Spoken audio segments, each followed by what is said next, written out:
आइए ब्रेक के बाद एक बार फिर आपका स्वागत है। हमने कल से एक मुहिम शुरू की थी।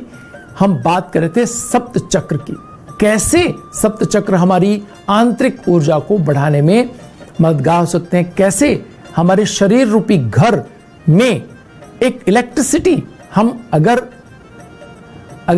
इसका कनेक्शन एक तरह से हम ले लें या उसको ऑन कर लें तो कितना हम लाभ ले सकते हैं, इसके बारे में हमने जानना शुरू किया था। शारीरिक और मानसिक स्वास्थ्य के लिए कुंडली जागरण, सप्त चक्र जागरण की हम एक कड़ी, आज उसका अगला चरण हम आज शुरू करते हैं। आज हम बात करेंगे पहले चक्र की। इसे मूलाधार चक्र या आधार चक्र भी आप कह सकते हैं। 7 चक्रों के क्रम में ये पहला चक्र है। ये रीढ़ की हड्डी के सबसे निचले सतह पर जनेंद्रियों और मल द्वार के बीच में स्थित होता है। इसका रंग लाल होता है। लाल रंग जीवन और भौतिक ऊर्जा का द्योतक रंग है।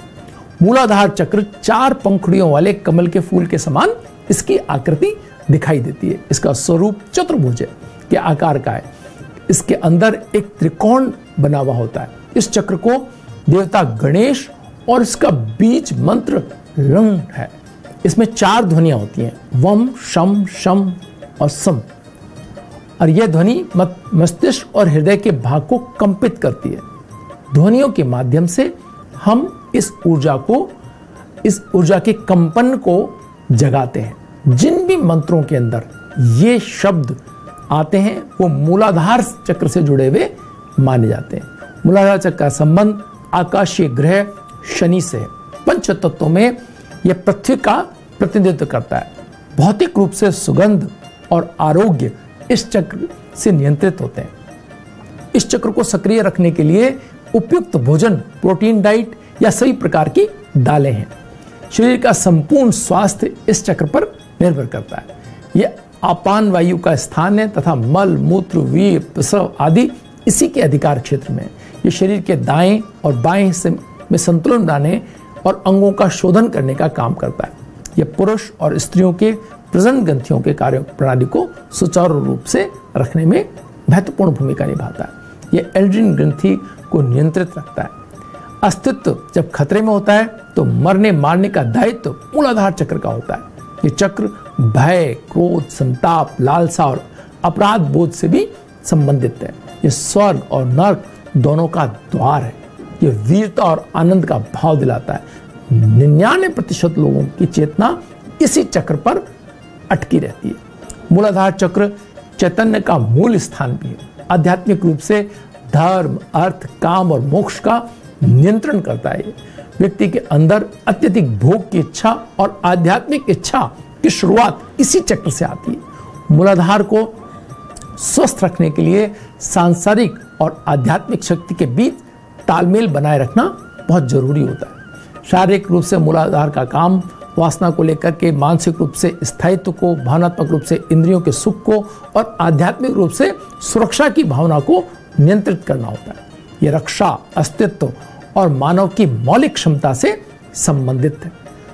जिनका ये चक्र विकसित और सक्रिय होता है वे निर्भय, साहसी, उत्साह से परिपूर्ण और अपने कार्यों के प्रति समर्पित लोग होते हैं।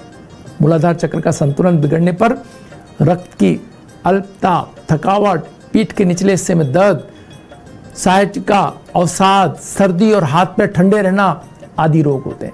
मुख्यतया प्रोस्टेट, गठिया, वेरिकोज वेन और कूल्हे की समस्या, घुटनों की समस्या, खाना अच्छा न लगना, रुचि कम होना, लूज मोशंस, कब्ज की समस्या, बवासीर आदि रोग इसके असंतुलन या विपरीत होने पर या इसके संतुलित नहीं होने पर ही देखे गए हैं। योगासनों में सभी चक्र जागृत होते हैं। मूलाधार चक्र को जागृत करने के लिए सुबह लंबी दूरी तक दौड़ना या तेज गति से चलना महत्वपूर्ण इसका व्यायाम है। पश्चिमोत्तासन, शक आसन जैसे आसन और कपालभाति प्राणायाम करने चाहिए अगर आप चाहते हैं कि इस मूलाधार चक्र की ऊर्जा को आप संतुलित करें तो। इससे मानसिक शारीरिक शांति और स्थिरता आपके जीवन में आएगी। इस चक्र को अगर आपने सही तरीके से चार्ज कर लिया या अपनी ऊर्जा को इस चक्र से जोड़ा या इस चक्र क्योंकि सबसे पहला चक्र यहीं से ही आपको, आप कहते हैं ना जैसे आपका हॉल, आप अगर किसी भी आप घर में प्रवेश करते हैं तो प्रवेश द्वार के साथ ही जो जुड़ा हुआ हॉल है उसकी लाइट ऑन करने जैसा है ये। तो प्रारंभिक जो आपकी चेतना है वो इस जो है मूलाधार चक्र से जुड़ी हुई होती है। जैसे ही आपका मूलाधार चक्र जागृत होता है, उसमें ऊर्जा आती है, आपको समस्त प्रकार की इस तरह की शक्तियां जो इस चक्र से जुड़ी हुई हैं वो प्राप्त हो जाती है। वक्त तो चला एक छोटे से ब्रेक का, ब्रेक के बाद फिर हाजिर होंगे। बने रहिए भाग्य।